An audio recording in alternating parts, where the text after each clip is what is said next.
Démocrates africains, on est bien vendredi, le 16 juin 2017, à Toronto, au Canada. Ben, nous allons être plus rapides.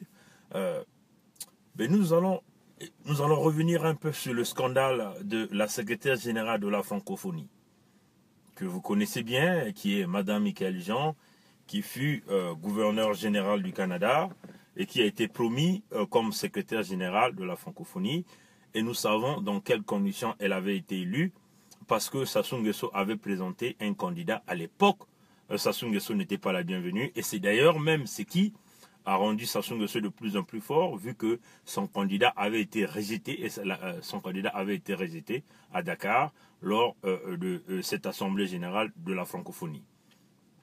Et nous savons tous que le Congolais, celui qui fut l'ancien ambassadeur du Congo en France, avait été rejeté, vous voyez, parce que, et c'est d'ailleurs même Sassou Nguesso s'est décidé de coopter, de mettre en place un programme de corruption pour essayer, si vous voulez, de prendre M. Hollande dans cet étau d'une guérie, vous voyez.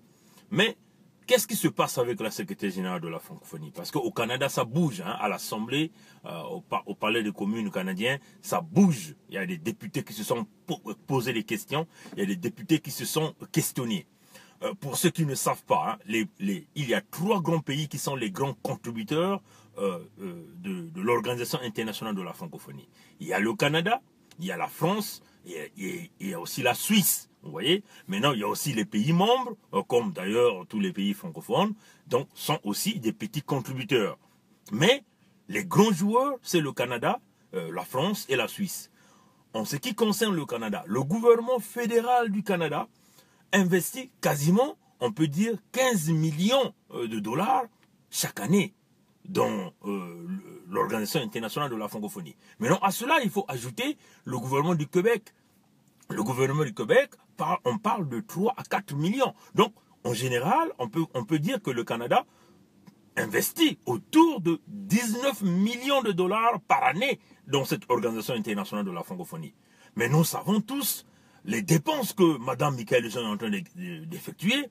Ça étonne tout le monde, vous voyez, des voyages à 50 000 dollars, un ordinateur à 50 et quelques mille dollars, à 54 000 dollars, c'est incroyable. Des voyages exorbitants, on parle de voyages autour de 900 000 dollars. Ça, personne ne peut s'imaginer que des choses comme ça pouvaient se passer. Mais non, le questionnement, c'est de savoir, est-ce que cette organisation a des structures en place qui permettent de vérifier dans des conditions de transparence toutes les dépenses que la secrétaire générale est en train d'effectuer? Vous voyez? Et je crois, voilà pourquoi vous voyez ici au Canada, les parlementaires canadiens se sont levés, ils se sont questionnés, ils se disent mais qu'est-ce qui se passe dans cette organisation? Et nous pensons que, c'est d'ailleurs ça fait le propre de tout le monde, parce que ça c'est de l'argent qui serait investi dans des programmes pour promouvoir la culture francophone, la langue francophone, la jeunesse francophone, mais malheureusement, l'argent n'est pas proprement investi, parce que la secrétaire générale a pris le goût comme les dictateurs d'Afrique centrale, vous voyez. Elle a pris le goût de la dépense, le goût du luxe, vous voyez, et elle ne fait qu'évoluer, hein. Les dépenses ne font que progresser d'une manière exponentielle, et ça étonne tout le monde. Maintenant, moi je pense que les grands donateurs doivent se réunir, ils doivent se dire, mais qu'est-ce qui ne passe pas, mettre en place une commission d'enquête, parce que nous pensons que si c'était, si à l'époque, elle était encore, vous voyez, gouverneur général du Canada, elle effectuait ce genre de dépenses, et nous pensons que la gendarmerie royale du Canada devait déjà commencer à faire des investigations. Et là aussi, nous demandons aux grands donateurs, même aux petits donateurs, de mener la pression pour essayer de voir qu'est-ce qu'on ne veut pas, pour qu'on puisse essayer de contrôler ces dépenses afin de promouvoir tout le programme que l'organisation a tracé pour cette année, les programmes liés à la culture, à la musique francophone, à la jeunesse francophone, ainsi de suite. Vous voyez? Donc, c'est un problème qui fait un grand tohu-bohu ici au Canada. Il y a des députés qui sont extrêmement fâchés. Tout le monde se pose la question et tout le monde se dit, mais qu'est-ce qui se passe? Malheureusement, aucun contrôle de vérification. Donc, elle va continuer. Si et seulement si les autorités, donc des grands donateurs, dont notamment le Canada, la France, la Suisse, même les petits donateurs, les pays africains, ne mettent pas la pression, elle va continuer à dépenser, continuer à dépenser, continuer à dépenser. Éventuellement, on arrivera à l'élimination de tous les programmes, vous voyez. Et là, ça serait dommage pour la jeunesse francophone, dommage pour tous les francophones, et nous allons donc voir l'organisation en déclin. Mais encore, ceux qui auront la vulnérabilité de cette dame, c'est que comme elle est habituée à dépenser, elle ne peut pas avoir une parole devant les dictateurs africains, les dictateurs d'Afrique centrale. Parce que les dictateurs de la zone Afrique centrale sont des spécialistes de la corruption. Donc vous voyez, comme elle a déjà le goût d'argent, le goût des dépenses, un Denis Sassou Nguesso qui se présente devant elle, elle ne pourra pas prendre une sanction contre Denis Sassou Nguesso. Voilà pourquoi nous avions vu Mme Michaëlle Jean faire le tour de tous les médias au niveau de l'Europe, parler de potentielles sanctions pour tous les dictateurs qui devaient donc se mettre à briser la charte de la francophonie sur les valeurs de paix et de démocratie. Malheureusement, elle n'a jamais eu le courage de sanctionner Sassou. Et nous avons encore le cas du génocide qui est en cours dans le département de Poul. La francophonie est restée quasiment muette, elle en tant que secrétaire générale, parce que ce qui compte, c'est tellement, elle est devenue l'amie des dictateurs, des despotes africains. Vous voyez? Donc, c'est une façon de dire, pour moi, personnellement, je pense que, en comparaison avec le Commonwealth, la francophonie, si elle continue sous la coordination de Mme Michaëlle Jean, la francophonie ira à la perdition.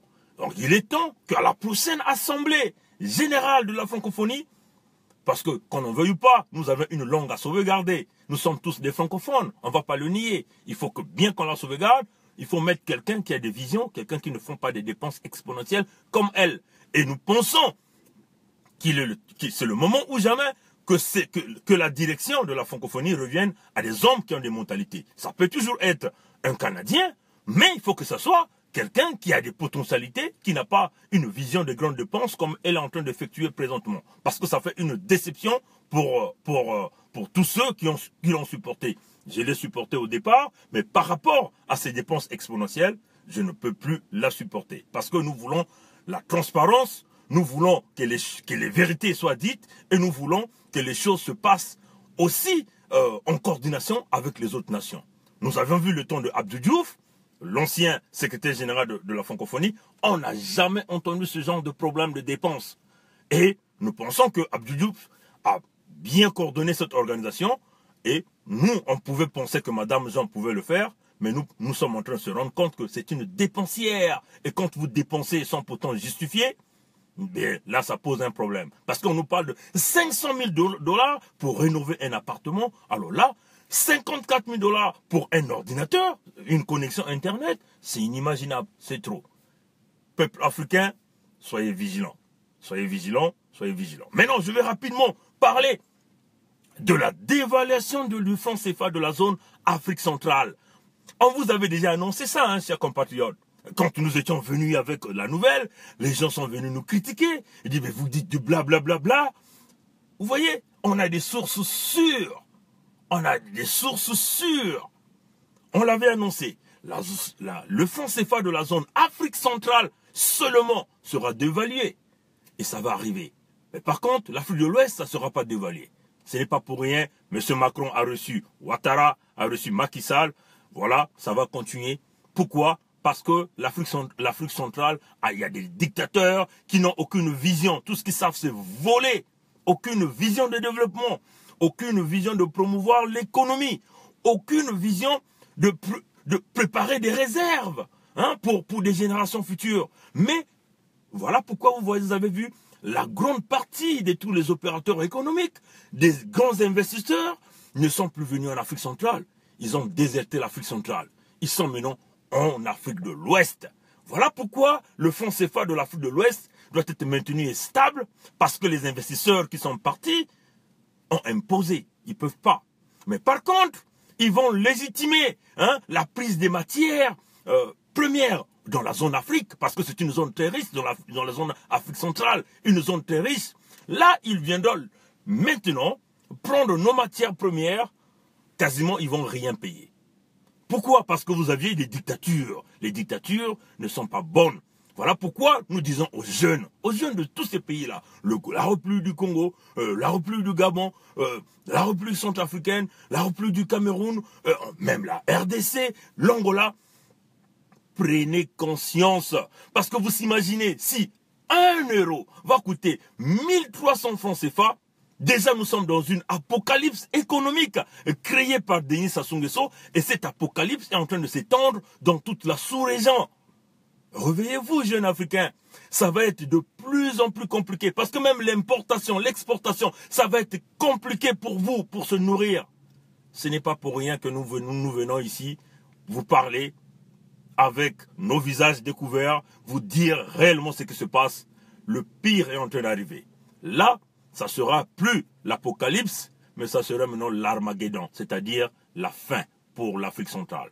Là, la prise de matières premières sera légitimée par la deuxième dévaluation du franc CFA de la zone CEMAC qui va arriver. Vous voyez, l'argent des générations futures, qui, soi-disant, on avait mis dans la BEC, avait disparu. L'argent se trouve dans des paradis fiscaux, dans des grandes banques. En Chine, ça se retrouve un peu partout. Dommage pour l'Afrique. Peuple congolais, jeunes congolais, soyez mobilisés. Nous ne sommes que des gens qui prennent le courage de venir le dire, parce que nous sommes que des petits pions. Et nous commençons à déranger pour certains. Mais je le fais parce qu'il faut le savoir être dans le droit chemin. Il faut savoir choisir le vrai chemin. Et je le fais. Je mets ma vie en péril en le disant. Parce que c'est des grands intérêts qui sont impliqués. Mais écoutez, tout le monde passera par la mort. Et on n'a plus peur de le dire. La vie, c'est Dieu qui donne. Et aussi c'est Dieu qui reprend. Peuple congolais, soyez vigilants. Et nous pensons que vous avez compris le message. Bon vendredi et à plus tard. Au revoir.